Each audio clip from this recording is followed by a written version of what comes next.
Alors, bonjour à tous, un excellent sabbat à tout le monde. J'aimerais prendre le temps du sermon aujourd'hui pour examiner un livre qui est d'une importance capitale pour nous. Car, comme nous le savons, nous sommes à la fin des temps, nous sommes à la fin de l'âge, et nous voyons les événements tout autour de nous se déroulent de plus en plus à une vitesse grand V, à une vitesse folle, et de plus en plus, nous devrions dire, ce n'est pas notre monde. Ce n'est pas la manière dont nous voulons vivre. Et le livre dont je veux parler aujourd'hui a été écrit pour une génération qui n'avait pas vu ou qui n'a pas vu de ses propres yeux ce que le Christ avait fait, ce que le Christ était, les miracles que Dieu avait faits en Égypte. Et nous, pareillement, nous n'avons pas été témoins de l'événement ou des événements qui ont lieu autour de la sortie d'Égypte. Nous n'avons pas non plus été témoins de la mort et la résurrection de Jésus-Christ, qui a eu lieu 2000 ans avant nous. Donc, entre les deux événements que nous allons parler aujourd'hui. Nous sommes à des générations de ces choses. Il y a énormément de générations qui ont passé entre les événements. Mais en même temps, ce livre devrait avoir un impact sur nous parce qu'il a été écrit pour une génération comme nous. Une génération qui n'a pas vu les événements qui sont survenus lors de l'Exode. Soit parce qu'ils n'étaient pas encore en vie à l'époque, soit parce qu'ils ne s'en souvenaient pas parce qu'ils étaient trop petits. Mais c'est la même chose pour nous. Notre génération n'a pas vu aucun de ces événements. En fait, Dieu pour nous et les miracles qu'il a faits sont très loin en arrière. Donc, le livre que nous lirons aujourd'hui et que nous devons connaître, si vous ne l'avez pas déjà deviné, c'est le livre du Deutéronome. Donc, nous allons faire une étude plus générale sur le livre de Deutéronome. Et je voudrais dire que ce livre est pour notre génération.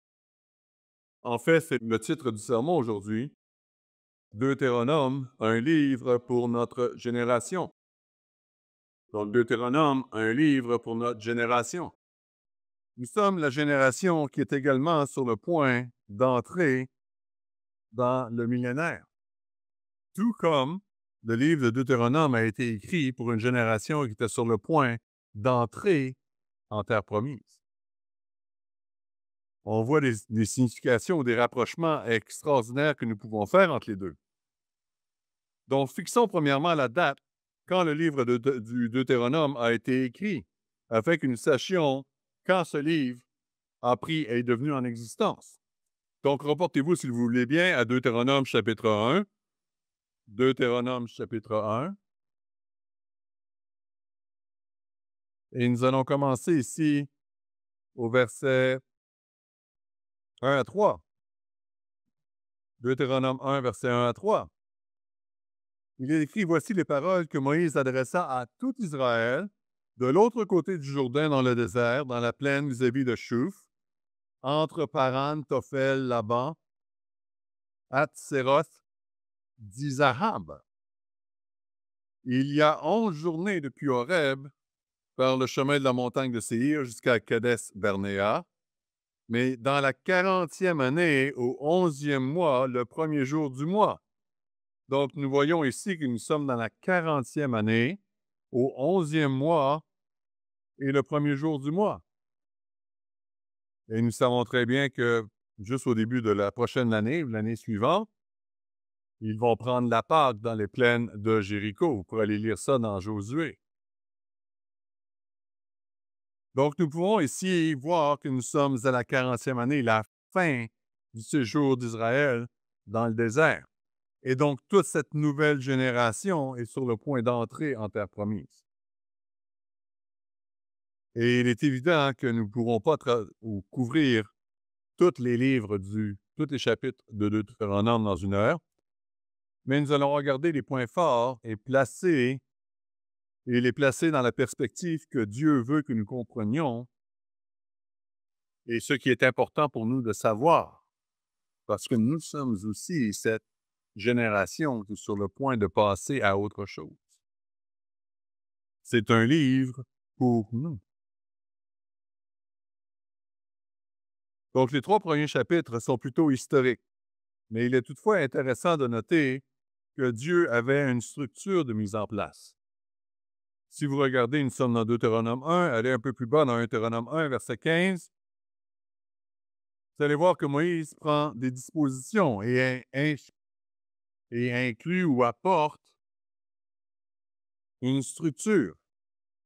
Moïse dit au verset 15, « Je pris alors les chefs de vos tribus, des hommes sages et connus, et je les mis à votre tête comme des chefs de 1000, des chefs de 100, des chefs de 50 et des chefs de 10, comme ayant autorité dans vos tribus. » Donc, on voit une structure qui est mise en place. Tout comme aujourd'hui, M. Weston est le leader humain présentement de l'Église. Il y a une structure sous lui. Il y a des évangélistes. J'espère que vous les connaissez tous. Et ensuite de ça, il y a des pasteurs. Il y a des ministres. Et ensuite, en dessous de ça, pour s'occuper du physique, il y a les diacres. Mais il y a une structure de mise en place. Donc, comme des chefs de 1000, des chefs de 100, des chefs de 50 et des chefs de 10, comme il est écrit dans Deutéronome 1. Et le verset 16 nous dit, « Je donnais dans le même temps cet ordre à vos juges. » Donc, il y a une structure de jugement qui est donnée. Il y a des juges qui sont mis en place. Écoutez vos frères et jugez selon la justice les différends de chacun avec son frère ou avec l'étranger. Vous n'aurez point égard à l'apparence des personnes dans vos jugements. Vous écouterez le petit comme le grand. Comme la justice du monde aujourd'hui serait différente si ce principe-là était appliqué aujourd'hui,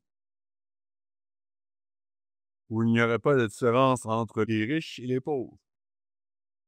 Et malheureusement, ce n'est pas le cas. Ce n'est pas notre monde. Donc, vous n'aurez point égard à l'apparence des personnes dans vos jugements, vous écouterez le petit comme le grand, vous ne craindrez aucun homme, car c'est Dieu qui rend justice. Et lorsque vous trouverez une cause trop difficile, vous la porterez devant moi, et pour que je l'entende. Ici, c'est Moïse qui parle. Donc, au fur et à mesure que si les cas sont plus compliqués, on monte dans la hiérarchie, dans la structure, pour remonter jusqu'à Moïse, comme on fait présentement aujourd'hui lorsqu'il y a une situation qui est plus difficile, plus corsée. Un ministre va faire la même chose. Un pasteur va faire la même chose. Lorsqu'il y a des situations difficiles, j'en parle avec mon supérieur étant M. Vaovich, M. Gass. Donc, je parle avec ces hommes. Si c'est plus compliqué que ça remonte à Charlotte, à M. McNair, à M. Winnair. Et ensuite de ça, si ça va plus loin, ça va aller jusqu'à M. Weston. M. Weston va être au courant. Donc, cette même structure-là est en application aujourd'hui. Donc, on voit qu'une structure est mise en place. Maintenant, comme j'ai dit, les 3 premiers chapitres sont majoritairement historiques, donc vous pourrez lire si vous voulez. Mais reportons-nous maintenant à Deutéronome chapitre 4. Deutéronome 4, versets 1 et 2. Regardez ce que Christ dit à la nouvelle génération. Qu'est-ce que Christ nous dit à nous? Nous sommes la même chose. Maintenant, Israël, écoute les lois et les ordonnances que je vous enseigne. Mettez-les en pratique afin que vous viviez et que vous entriez en possession du pays que vous donne l'Éternel, le Dieu de vos pères. Vous n'ajouterez rien à ce que je vous prescris et vous ne retrancherez rien, mais vous observerez les commandements de l'Éternel, votre Dieu, tels que je vous les ai prescrits. Est-ce que nous avons écouté? Est-ce que nous entendons ce qui est dit? Il y a quelque chose à faire. Et maintenant, le verset 5.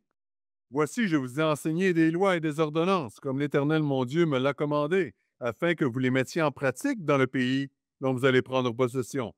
Vous les observerez et vous les mettrez en pratique, car ce sera là votre sagesse et votre intelligence aux yeux des peuples qui entendront parler de toutes ces lois et qui diront, Cette grande nation est un peuple absolument sage et intelligent. Pourquoi? Parce que nous appliquons les lois de Dieu. Nous devons être cette Église, cette famille, cette nation qui enseigne le mode de vie de Dieu. Nous devons être la lumière du monde. Nous devons être différents par rapport au restant de l'humanité. Les gens doivent voir que nous sommes différents. C'est important que nous connaissions ces choses-là. Descendons un peu plus bas, s'il vous plaît, dans Deutéronome 4, le verset 15 cette fois-ci. Encore une fois, avant verset 14, on a « En ces temps-là, l'Éternel me commanda de vous enseigner des lois et des ordonnances. » Donc, il y a un commandement qui est donné, et Moïse agit, apporte le commandement, les ordonnances, afin que vous les mettiez en pratique dans le pays dans lequel vous allez prendre possession. Dieu répète les choses. Et le verset 15, il nous est dit, puisque vous n'avez vu aucune figure le jour où l'Éternel vous parla du milieu du feu, à Horeb, veillez attentivement sur vos âmes. Donc, ils n'ont jamais vu la forme ou n'ont jamais vu Dieu directement. Personne n'a jamais vu Dieu directement, ou Dieu le Père encore plus. Nous ne disposons d'aucune description de ses caractéristiques physiques dans la Bible. On a des termes généraux. Il a des pieds, il a des mains, il a des yeux. Mais on ne connaît pas les traits. On ne connaît pas les choses. Et Christ nous dit aussi, si vous vous reportez, gardez votre place dans Deutéronome, nous revenons directement là, mais si vous allez dans Jean 1, verset 18, le Christ nous dit, personne n'a jamais vu Dieu. Jean 1, verset 18. Personne n'a jamais vu Dieu. Dieu, le Fils unique, qui est dans le sein du Père, est celui qui vous l'a fait connaître. Donc, une des missions, un des buts que Dieu Christ avait est de nous révéler la présence du Père. Parce que le Christ était le Dieu de l'Ancien Testament. Et si vous allez dans Jean 5, juste un peu plus loin dans l'Évangile de Jean, Jean 5 et le verset 37, Jean 5, verset 37, « Et le Père qui m'a envoyé a rendu lui-même témoignage de moi. Vous n'avez jamais entendu sa voix et vous n'avez point vu sa face. » Encore une fois, on n'a pas vu, personne n'a vu Dieu le Père ou entendu sa voix. Donc, nous voyons donc le Christ définir ici qu'il y a une distinction. Et même lorsque le Christ parlait aux êtres humains sur le mont de Sinaï, il était toujours enveloppé de nuages, enveloppé de feu. Même lorsque Moïse voulait s'approcher du buisson ardent, Christ a dit « Arrête ». Christ était protégé par du feu.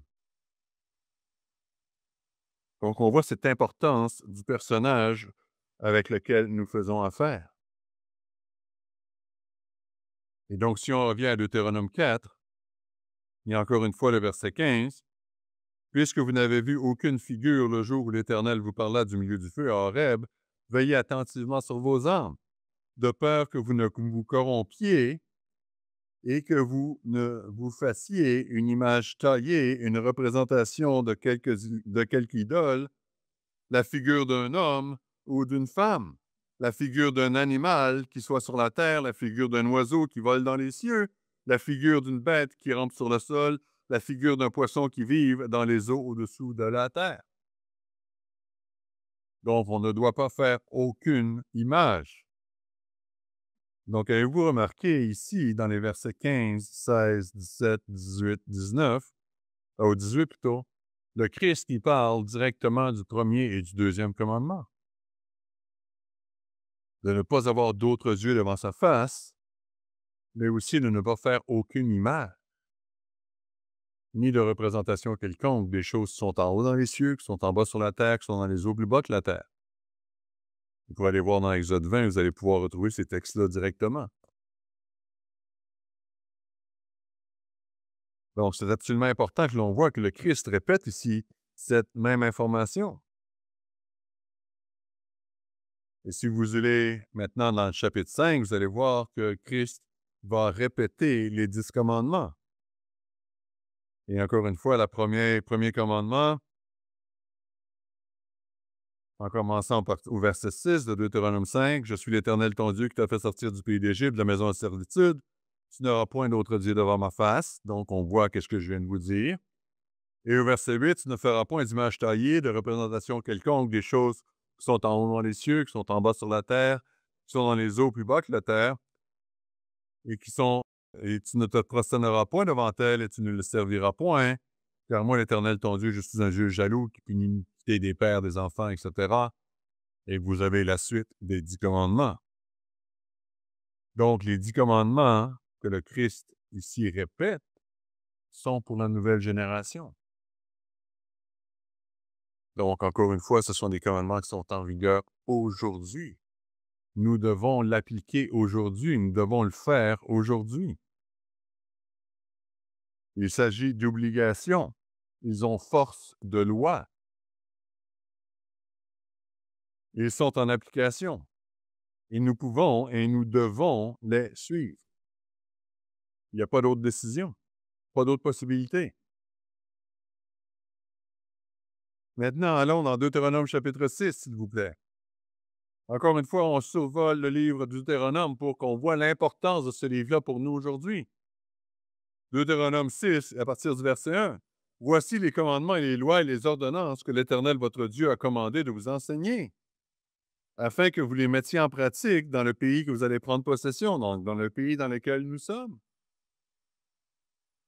afin que tu craignes l'Éternel ton Dieu, en observant tous les jours de ta vie, toi, ton fils et le fils de tes fils, donc toutes les générations qui suivront, toutes ces lois et tous ces commandements que je te prescris afin que tes jours soient prolongés. » Il y a des promesses qui sont attachées à ce qui nous est dit. Verset 3, « Tu écouteras donc, Israël, tu auras soin de les mettre en pratique. » Le verset 4 nous dit quoi? Il dit, « Écoute, Israël, l'Éternel, notre Dieu, est le seul Éternel. » Verset 5, « Tu aimeras l'Éternel, ton Dieu, de tout ton cœur, de toute ton âme, de toute ta force. » Comme j'ai mentionné dimanche dernier à la Pentecôte, est-ce que l'on s'aperçoit que c'est toujours la même chose que Dieu cherche? Dieu veut que l'on le cherche de tout notre cœur, de toute notre âme, de tout notre corps. Que l'on applique les lois que Dieu nous donne. Et regardez le verset 6. « Et ces commandements que je te donne aujourd'hui seront dans ton cœur. » Nous avons la possibilité aujourd'hui de les avoir dans notre cœur. À cause de quoi? En raison de quoi? En raison du Saint-Esprit qui nous a été donné au baptême. Lorsque nous avons été baptisés, nous avons reçu l'Esprit de Dieu par l'imposition des mains. Et à ce moment-là, l'Esprit vient en nous et nous permet encore une fois d'avoir la loi de Dieu s'inscrire sur nos cœurs, dans notre esprit. « Et tu les inculqueras, verset 7, à tes enfants, et tu en parleras quand tu seras dans ta maison, quand tu iras en voyage, quand tu te coucheras et quand tu te lèveras. Tu les liras comme un signe sur ta main, ils seront comme un fronteau entre tes yeux. » Encore une fois, frères et sœurs, la main et le front sont des synonymes de quoi? Sont des synonymes de nos actions. Qu'est-ce que nous faisons avec nos mains? Et lié sur notre front et à l'intérieur de nos 12 oreilles, pour orienter nos pensées, orienter qu'est-ce que nous faisons, comment nous parlons, qu'est-ce que nous faisons. Donc, on voit cette signification-là qui est utilisée ici. La puissance de ces choses-là. Et non, ce n'est pas des phylactères que les Juifs utilisent. Absolument pas.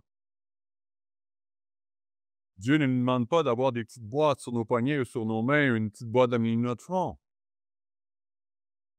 Ce que vous voyez parfois si vous regardez à Jérusalem et vous regardez les Juifs orthodoxes, ils vont avoir ces petites boîtes en amont sur leur front ou sur leurs mains.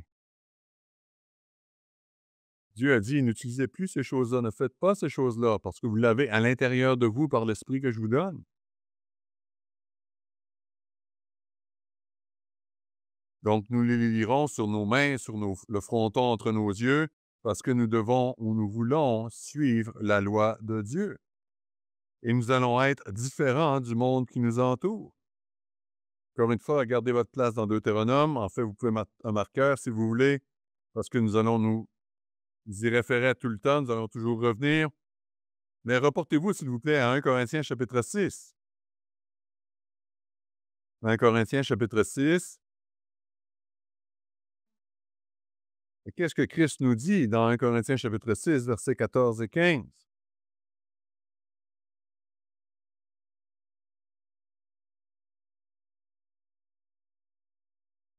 1 Corinthiens 6, versets 14 et 15. Donc, Christ ici, par l'entremise de Paul, nous dit, « Et Dieu qui a ressuscité le Seigneur, nous ressuscitera aussi par sa puissance. Ne savez-vous pas que vos corps sont des membres de Christ? Prendrais-je donc les membres de Christ pour en faire des membres d'une prostituée? Loin de là. Donc, nous devons être différents. Nous devons impliquer la loi de Dieu dans nos cœurs, dans nos vies. Et Deutéronome 6 nous dit exactement ces choses. Nous avons été choisis par Dieu pour mettre en pratique ce qui nous est enseigné et ce que nous devons comprendre. Nous devons assimiler ces choses-là. Elles doivent apporter un changement dans notre vie.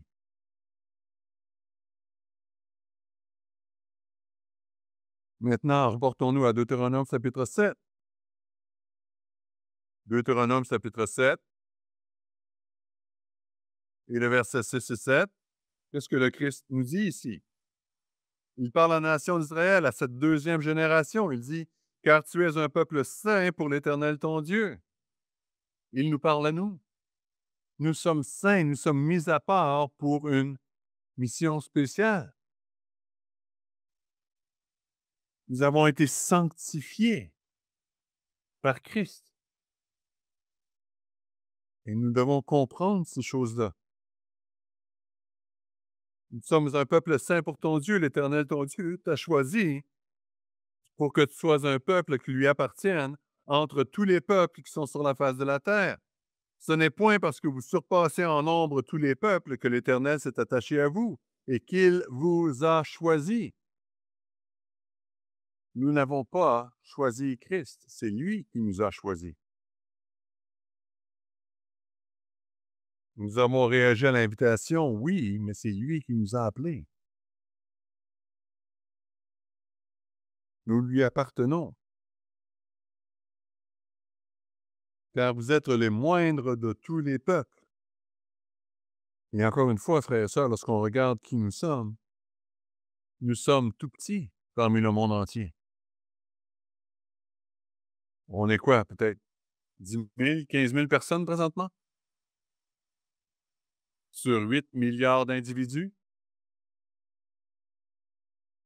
Comme dirait M. Meredith il y a longtemps, nous sommes comme la moitié d'une écaille de peanut au milieu de l'océan Pacifique. On n'est presque rien. Mais on voit ici que Christ fait une promesse. Qu'il a choisi un peuple, qu'il a choisi des gens pour le représenter. Et cette même promesse nous est donnée à nous. Reportons-nous dans 1 Corinthiens 1. Et encore une fois, vous voyez la puissance de qu'est-ce que Dieu fait. Ce sont des versets que vous devriez connaître, que nous devrions connaître. Mais 1 Corinthiens 1, verset 26, nous dit quoi? Il dit, « Considérez, frères, que parmi vous qui avez été appelés, Il n'y a ni beaucoup de sages selon la chair, ni beaucoup de puissants, ni beaucoup de nobles. Mais Dieu a choisi les choses folles du monde pour confondre les sages. Dieu nous considère comme les choses folles du monde. Dieu a choisi les choses faibles du monde pour confondre les fortes. Et Dieu a choisi les choses viles du monde et celles qu'on méprise, celles qui ne sont point, pour réduire à néant celles qui sont. Dieu commence toujours petit. Nous sommes les petits de ce monde. Nous n'avons pas beaucoup d'importance. En fait, nous n'avons pas d'importance du tout. Lorsqu'on regarde ce qui se passe dans le monde autour de nous. Mais Dieu va être capable de nous utiliser pour être capable de montrer au monde qu'il y a une voie de vie qui fonctionne. Et nous devons être les exemples de cette voie de vie. Maintenant, nous allons sauter les chapitres 8 à 12. Encore une fois, ce sera peut-être un devoir que vous pourrez avoir, de lire les chapitres 8 à 12, voir ce qui s'y rapporte. Ce sont des chapitres qui sont historiques, mais en même temps mêlés avec des avertissements absolument puissants. Des avertissements que nous devrions prendre à cœur. Et maintenant, reportons-nous à Deutéronome chapitre 13. Deutéronome chapitre 13. Et c'est un verset ou un chapitre ici absolument important, surtout dans la situation dans laquelle nous sommes aujourd'hui et que nous allons voir dans les années futures. Deutéronome 13, commençons au verset 1. Il y a des concepts ici qui sont énumérés. Et vous allez voir, il y a 3 groupes différents dans Deutéronome 13. Et nous devons retenir ces événements-là parce que ce sont des choses que nous allons voir, que nous allons devoir nous débattre avec au cours des prochaines années. Deutéronome 13, commençons au verset 1. Il est marqué, « S'il s'élève au milieu de toi un prophète ou un songeur qui t'annonce un signe ou un prodige, et qu'il y ait accomplissement du signe ou du prodige dont il t'a parlé en disant, allons après d'autres dieux, des dieux que tu ne connais pas, et servons-les. » Donc, on voit ici un songeur ou un prophète qui se présente et il fait une prophétie. Demain matin, il va y avoir X, Y, Z. Et demain matin, X, Y, Z se produit. Et il est écrit ici, par la suite, de regarder qu'est-ce qu'il vous annonce. Parce que s'il dit en même temps que demain matin, ça produira X, Y, Z, mais que nous devons aller nous présenter devant Dieu dimanche prochain, des choses qui ne sont pas ce que Dieu nous dit, n'écoutez pas ce changeur, même si le signe se réalise. Verset 3. Qui n'écoutera pas les paroles de ce prophète ou de ce songeur, car l'Éternel, votre Dieu, qui vous a mis à l'épreuve, pour savoir si vous aimez l'Éternel, votre Dieu, de tout votre cœur et de toute votre âme. Vous irez après l'Éternel, votre Dieu, et vous le craindrez, vous observerez ses commandements, vous obéirez à sa loi ou à ses voies, vous le servirez et vous vous attacherez à lui. Et ce prophète ou ce songeur sera puni de mort, car il a parlé de révolte contre l'Éternel, votre Dieu. Maintenant, pourquoi est-ce que c'est important de nos jours? Encore une fois, si vous connaissez la prophétie, qu'est-ce que la bête et le faux prophète vont commencer à faire? Ils vont réaliser des prodiges. Ils vont réaliser des miracles. Mais ces miracles vont vous demander d'observer le dimanche, d'observer des lois qui ne sont pas celles de Dieu. Ne les écoutez pas. Et je vais extrapoler un peu plus loin. Aujourd'hui, nous avons énormément de personnes qui sont sur Internet. Nous avons toutes sortes de programmes, toutes sortes d'informations qui roulent sur l'Internet. Eh bien, qu'est-ce que Dieu nous demande de faire? Il vous demande de regarder ce que ces gens disent et de les comparer avec ce que la Bible nous dit.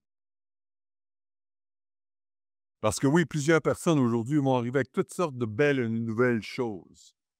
La prophétie de Dieu est en train de se réaliser ici, regardez. Ou la prophétie de Dieu est en train de faire ça et regardez. OK, c'est très joli, très gentil. Mais est-ce que ces gens-là suivent ce que Dieu dit? Ces gens-là observent-elles le sabbat? Ces personnes-là observent-elles les lois de Dieu? Nous les voyons-nous à la fête des tabernacles à tous les années? Les voyons-nous à la Pentecôte? Donc, si la réponse est non, ce qu'ils disent n'est pas vrai. Elle peut sembler intéressante, peut sembler beau, peut sembler cute, mais ce n'est pas le cas. On doit comprendre ces choses-là. Reportons-nous à Ésaïe chapitre 8. Ésaïe 8. Et regardez l'avertissement ainsi que le Christ nous donne au verset 20. Ésaïe 8, verset 20. Ésaïe nous dit « à la loi et au témoignage. Si l'on ne parle pas ainsi, il n'y a pas d'aurore pour le peuple » en français. En anglais, c'est « il n'y a pas de lumière pour le peuple ». Pourquoi il n'y a pas de lumière? Pourquoi il n'y a pas d'aurore pour le peuple? Parce que le Christ, qui est la lumière du monde, n'est pas là. Dieu ne travaille pas avec les gens qui n'obéissent pas à sa loi. C'est aussi clair que ça. Dans Acte 5, 32, qu'est-ce que le Christ nous donne? Ce n'était pas dans mes notes, mais dans Acte 5, 32, qu'est-ce que Dieu nous dit? La deuxième partie du verset. Nous sommes témoins de ces choses, de même que le Saint-Esprit que Dieu a donné à qui? À tous ceux qui ont une belle, jolie voix et qui font des programmes sur Internet. Non, c'est pas ça qui est écrit. Acte 5, 32, la fin nous dit que Dieu a donné son Saint-Esprit à ceux qui lui obéissent. On ne peut pas faire autrement. Dieu ne donne pas son Saint-Esprit à quelqu'un qui ne suit pas les commandements de Dieu. C'est aussi simple que ça. Quelqu'un qui n'obéit pas au sabbat, il n'aura pas le Saint-Esprit de Dieu. Et tout ce qu'il va dire ne peut pas être vrai. Et si nous les écoutons, nous allons nous mêler. Ils vont vous mettre de fausses idées dans la tête. Ils vont vous empêcher de progresser, d'aller de l'avant parce qu'ils vont mettre des bâtons dans les roues. Et Satan va les utiliser absolument pour vous empêcher de fonctionner. Encore une fois, commencez par des choses de base. Mais regardez les choses de base. Ce merveilleux personnage sur Internet ou cette personne sur Internet qui dit tant de belles choses, observe-t-elle le sabbat? Observe-t-elle les lois de Dieu? Les fêtes de Dieu? Sinon, arrêtez de les écouter. Je mentionne cette phrase des centaines de fois par année à des gens qui appellent au téléphone. Ils sont intéressés, ils disent vos programmes sont fantastiques, etc., etc. Mais il y a aussi M. X, Y, Z, et M. l'autre, et M. ci. Ils disent aussi des belles choses, ils suivent la Bible. Vraiment? Ils suivent la Bible? Est-ce qu'ils suivent le sabbat? Ouais, mais est-ce qu'ils suivent le sabbat? S'ils ne suivent pas le sabbat, Dieu n'est pas là. C'est aussi simple que ça. La Bible est directe, est franche. S'ils ne parlent pas selon la loi et le témoignage de ce livre, il n'y a pas de lumière en eux. Jésus-Christ n'est pas là. Et encore une fois, frères et sœurs, oui, il y a plein de bon monde dans le monde. Ouais, mais c'est une bonne personne. Tout à fait compréhensible, oui. Mais est-ce qu'il observe la loi de Dieu? Non, il ne fait pas. Donc, ce n'est pas parce qu'une personne est gentille, est belle, est magnifique. C'est pas là qu'il y a la différence. C'est pas qu'est-ce qu'on doit rechercher. Et donc, si on revient à Deutéronome 13, la première portion de ce chapitre-là parle des personnes qui vont faire des ministres ou des gens qui sont sur Internet, des influenceurs, ou peu importe, et qui vont annoncer des signes intéressants ou des prophéties. Et que si ces prophéties-là se réalisent, ne les écoutez pas. Maintenant, les versets 6 à 13, 6 à 11 du chapitre 13. Si ton frère, si ta mère, de ton fils, ta fille, la femme qui repose sur ton sein, ou des amis que tu aimes comme toi-même, t'incitent secrètement à dire: allons et servons notre Dieu, les dieux que ni tes pères n'avaient connus, d'entre les dieux des peuples qui vous entourent, près de toi ou loin de toi, d'une extrémité de la terre à l'autre, tu n'y consentiras pas et tu ne l'écouteras pas. Tu ne jetteras pas sur lui un regard de pitié et tu ne l'épargneras pas. Donc, n'écoutez pas ces gens-là. Qui sont-ils? Ça peut être des gens proches de vous, même très proches de vous. Mais on doit regarder. Est-ce qu'ils parlent? Est-ce qu'ils veulent que l'on observe les lois de Dieu? Et sinon, on ne les écoute pas. Et le troisième groupe, si vous descendez au verset 12 à 17, il est marqué: si tu entends dire au sujet d'une des villes que t'as donné pour demeure l'Éternel ton Dieu, des gens pervers sont sortis du milieu de toi et ont séduit les habitants de leur ville en disant: allons et servons notre Dieu, des dieux que tu ne connais pas. Tu feras des recherches, tu examineras, tu interrogeras avec soin. Et si la chose est vraie, tu les élimineras. Tu ne les écoutes pas. Donc, encore une fois, qu'est-ce que Dieu nous demande de faire? De regarder notre société, nos villes. Qu'est-ce qui est propagé autour de nous?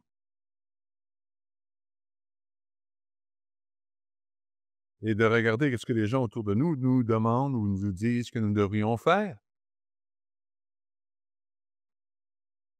Et ceci devrait aussi inclure pas juste les soi-disant prophéties, mais aussi tous les différents aspects par rapport à la santé, par rapport au comportement sociétal, à la vie. Encore une fois, aujourd'hui, on a plein de choses qui sortent, qui semblent bons. Ne buvez pas de lait. Le lait est mauvais pour vous. Avec telle conséquence. Dieu nous dit, dans la Bible, buvez du lait.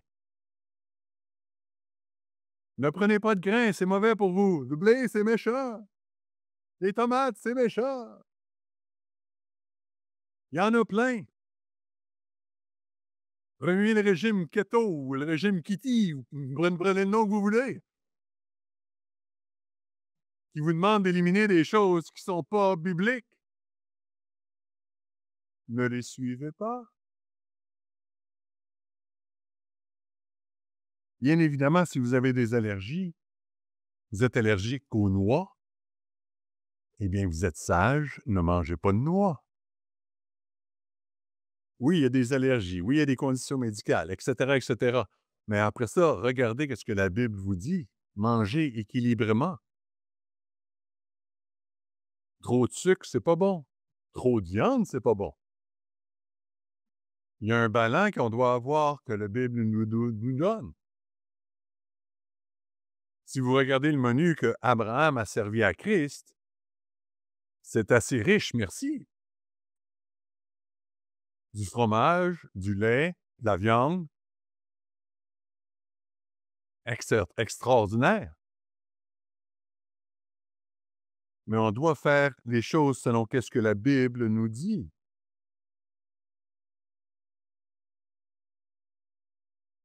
Et frères et sœurs, dans tout ce département-là ou dans tout ce chapitre-là, verset 13, chapitre 13, qu'est-ce que Dieu nous demande de faire? En arrière de tout ce jugement-là, vous devez savoir ce que la Bible vous dit. Vous devez avoir prouvé ce que la Bible vous dit.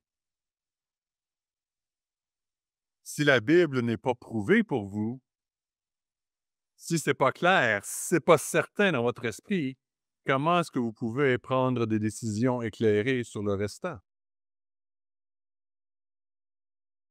Donc, voyez-vous l'importance de comprendre, de connaître ce qui est écrit dans cette Bible. Et encore plus dans ce livre qui vous est dédié, qui est le Deutéronome. C'est un livre qui nous appartient.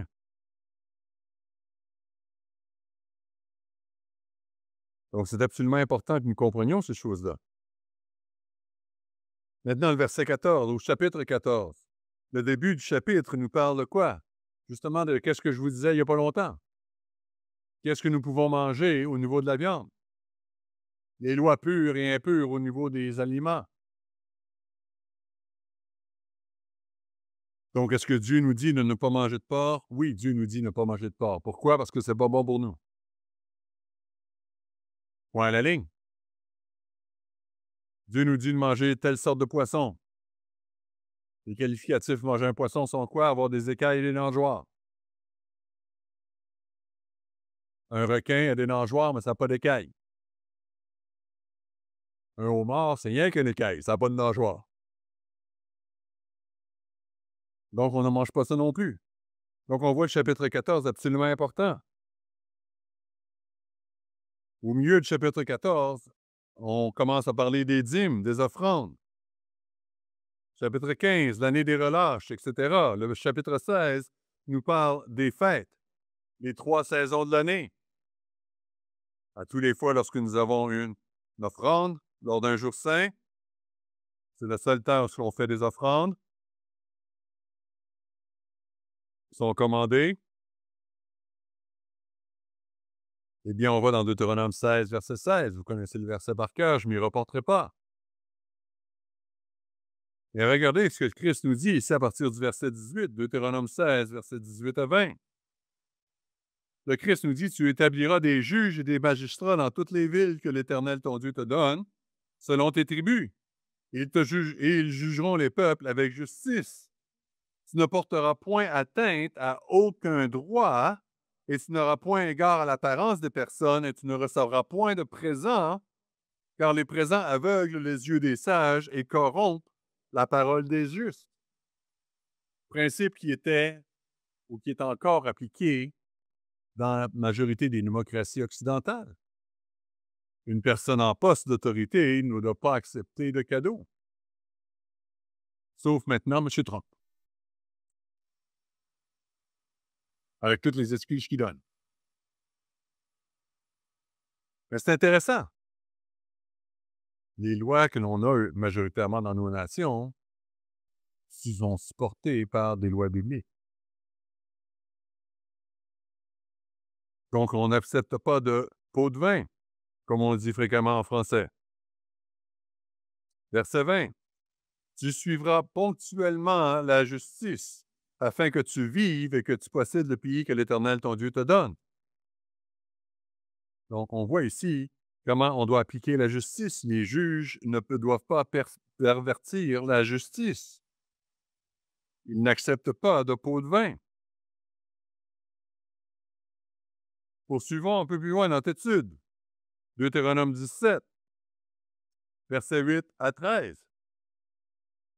Regardez ce qui est écrit. S'il y a une cause relative à un meurtre, à un différend, à une blessure, et te paraît trop difficile à juger et fournit matière à contestation dans tes portes, tu te lèveras et tu monteras au lieu que l'Éternel ton Dieu choisira. Tu iras vers le sacrificateur, les Lévites, et vers celui qui remplira alors la fonction de juge. Tu les consulteras et ils te feront connaître la sentence. Et regardez le verset 10. Tu te conformeras à ce qu'ils te diront dans le lieu que choisira l'Éternel ton Dieu, et tu iras et tu auras soin d'agir d'après tout ce qu'ils t'enseigneront. Encore une fois, le principe est absolument extraordinaire. Les gens devaient accepter la sentence, devaient accepter le jugement. Qu'est-ce qu'on a aujourd'hui? Ah non, je ne suis pas d'accord avec ce jugement-là, je vais aller en appel. Et là, vous allez à une cour d'appel. Ah non, la cour d'appel n'a pas jugé contre moi encore, donc je monte encore un peu plus haut. Je vais aller à l'autre, et à l'autre, et à l'autre. Et finalement, vous allez à la Cour supérieure. Et ensuite, ça va être la Cour suprême. Le temps perdu.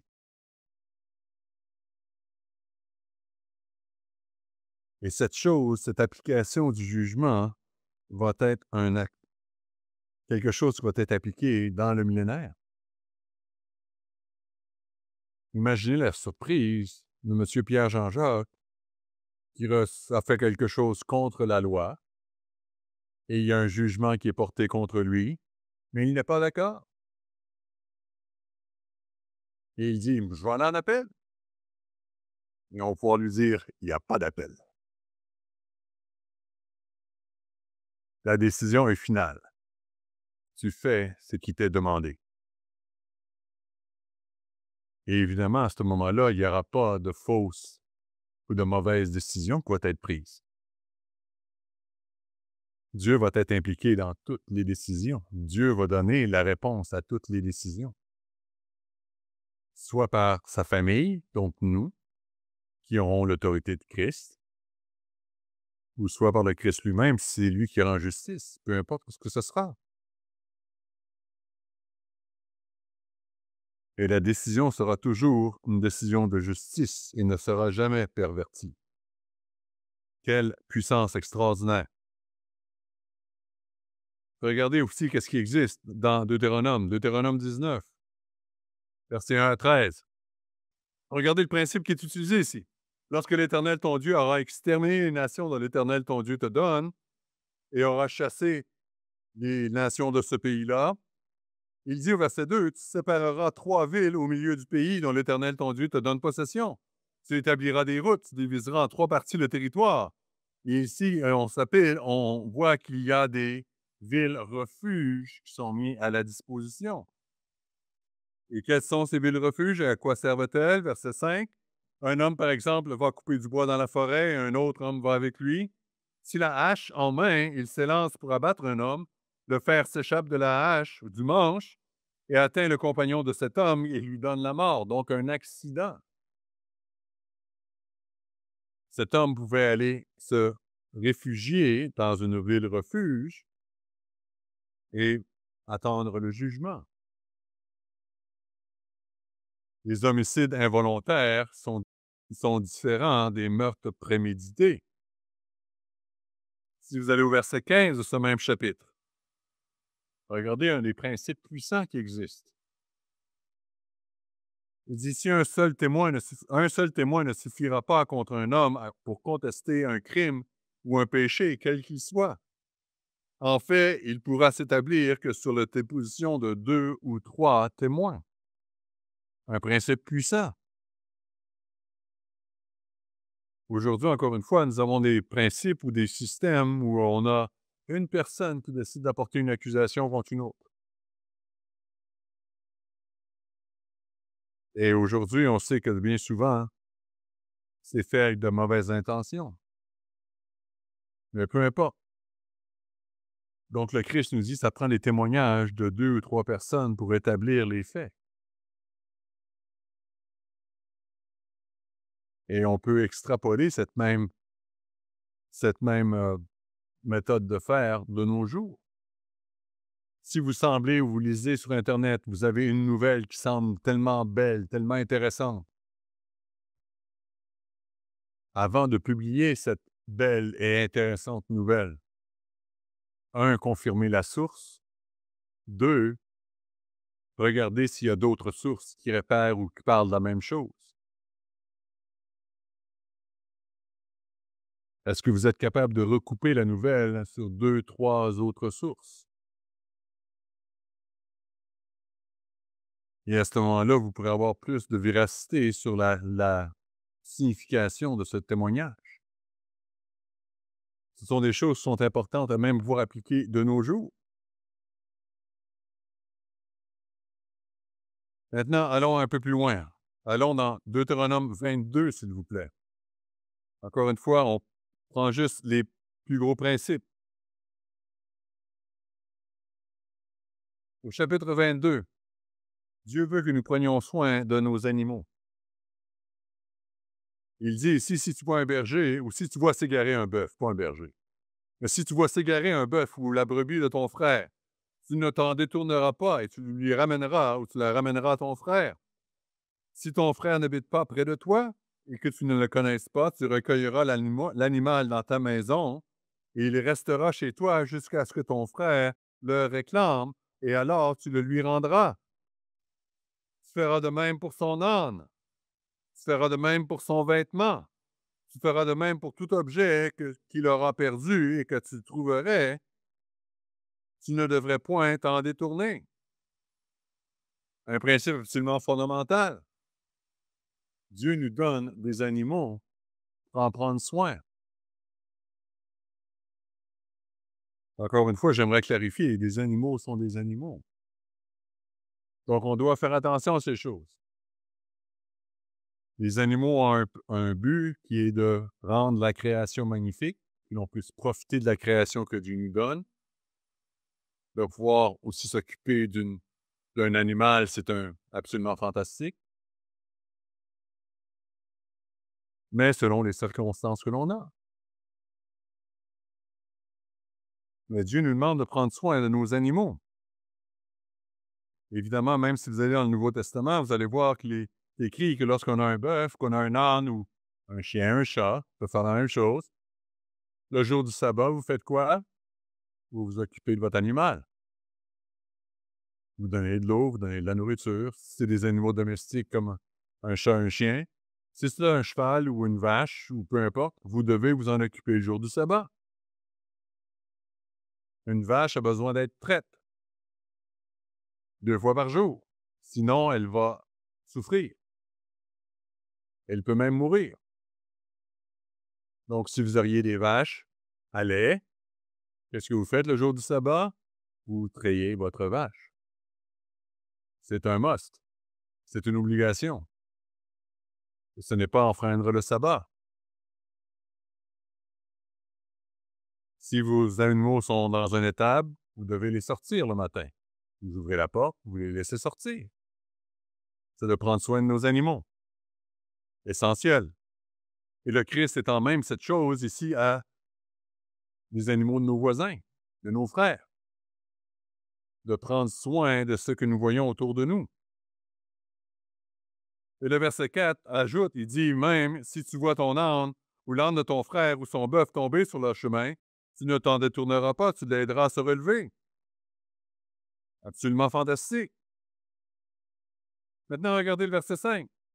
Une femme ne portera point un habillement d'homme et un homme ne mettra point le vêtement de femme. Oh la joie! Quelle différence que cela ferait dans notre société d'aujourd'hui. Qu'un homme soit un homme et qu'une femme soit une femme. Wow! Toute la mode aujourd'hui, androgyne. D'avoir une mode que peu importe, ça peut aller sur un homme, ça peut aller sur une femme. Non, soyons des hommes, soyons des femmes, frères et sœurs. Vous êtes une femme, habillez-vous comme une femme. Vous êtes un homme, habillez-vous comme un homme. Sachons quoi faire, comment nous habiller. Il y a des couleurs qui sont plus masculines, qui sont masculines. Il y a des couleurs qui sont féminines. Je m'excuse, mais moi, je ne porte pas de rose. Ça ne me va pas. Donc, il y a des choses comme ça. Un beau petit mot fuchsia, là, tu sais, c'est tout cute. Non! Si vous êtes une femme, absolument. Une rose est superbe. Un chêne, c'est différent. Vous ne le verrez pas en rose. Mais on voit ces choses-là. Donc, si nous sommes un homme, ayons le comportement d'un homme, le déplacement d'un homme, comment s'habiller comme un homme. Encore une fois, le Christ nous dit dans sa Bible qu'un homme doit avoir les cheveux courts et une femme doit avoir les cheveux longs. Regardons les exemples qui nous sont donnés. Regardons ce que Dieu nous dit. Verset 6. Si tu rencontres dans ton chemin un nid d'oiseau, sur un arbre ou sur la terre, avec des petits ou des œufs, et la mère couchée sur les petits ou les œufs, tu ne prendras pas la mère et le petit. Tu laisseras aller la mère et tu ne prendras que les petits, afin que tu sois heureux et que tu prolonges tes jours. Qu'est-ce que le Christ nous dit? Il dit, ne prenez pas la mère, ne détruisez pas la source de nourriture. Nous devons faire les choses d'une certaine manière. Donc, ne détruisez pas ce qui fournit la nourriture. Le verset 8 nous parle de lorsque vous bâtissez une maison. Et dans le temps des Israélites, les maisons étaient à toit plat. Et ils faisaient souvent des balcons. Faites une balustrade autour de votre toit afin que personne ne tombe en bas. Prendre soin des autres. Versets 9, 10 et 11 parlent de différents aspects de la vie. Lorsque vous semez quelque chose, semez une vigne, ne mélangez pas les grains. Lorsque vous labourez, utilisez un bœuf avec un bœuf et non pas un bœuf avec un âne. Ça ne fonctionne pas. Même parmi des chevaux, si vous utilisez 2 chevaux, on va utiliser 2 chevaux qui sont pareils. On n'utilise pas un cheval de course et un cheval de trait. Ça ne fonctionne pas.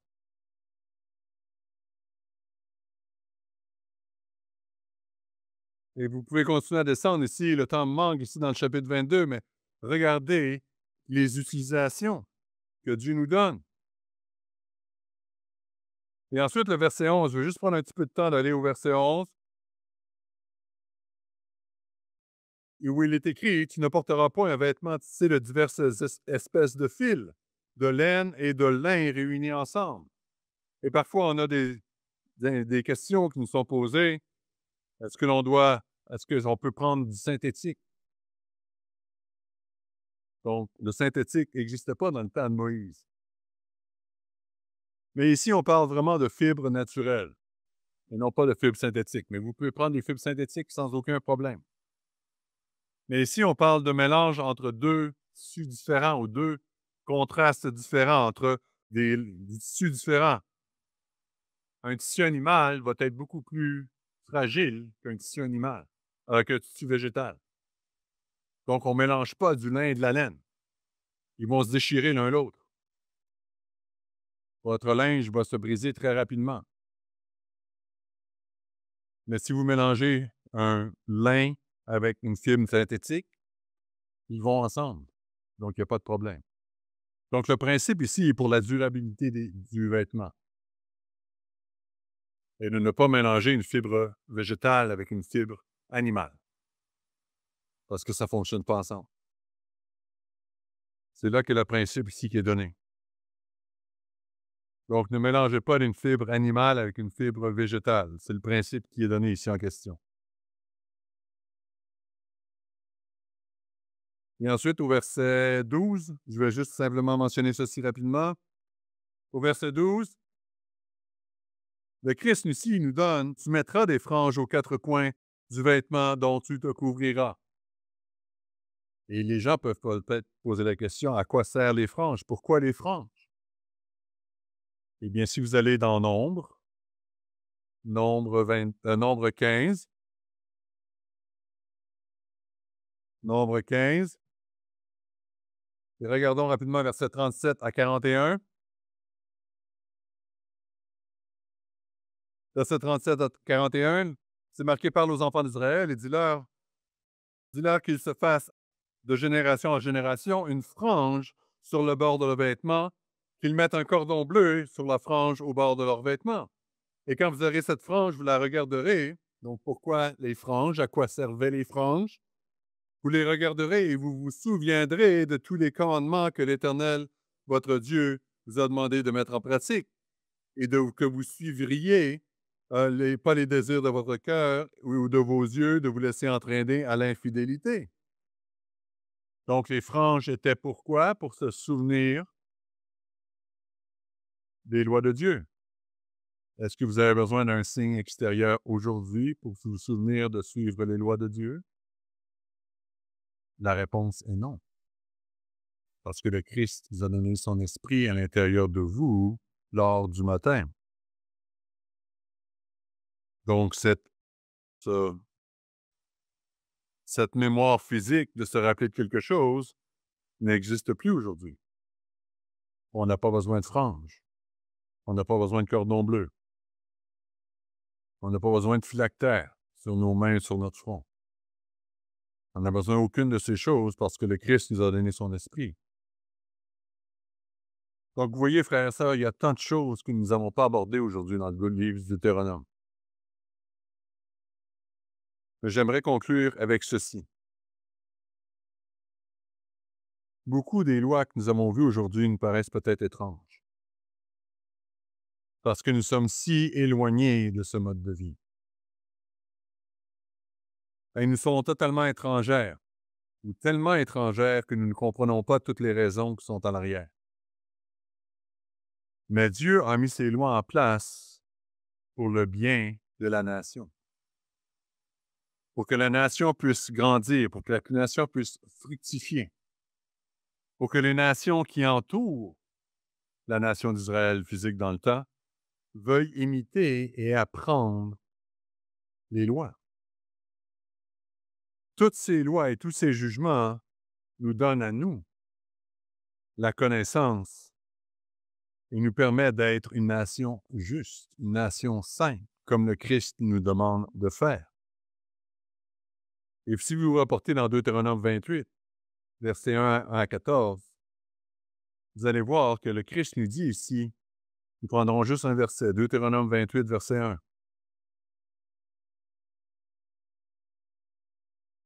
Le Christ nous dit ici, tu obéis la voix de l'Éternel ton Dieu en observant et en mettant en pratique tous ces commandements que je te prescris aujourd'hui, l'Éternel ton Dieu te donnera quoi? La supériorité dans toutes les nations de la terre.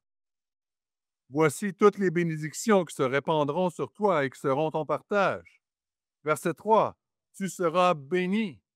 Le mot béni ici veut dire envier des autres. Les autres vont chercher à nous suivre, vont chercher à vouloir nous copier. Parce qu'ils vont voir les bénédictions qui sont attachées. Ces lois, les statuts que Dieu nous donne au travers du livre de Deutéronome, sont là pour établir une nation sainte.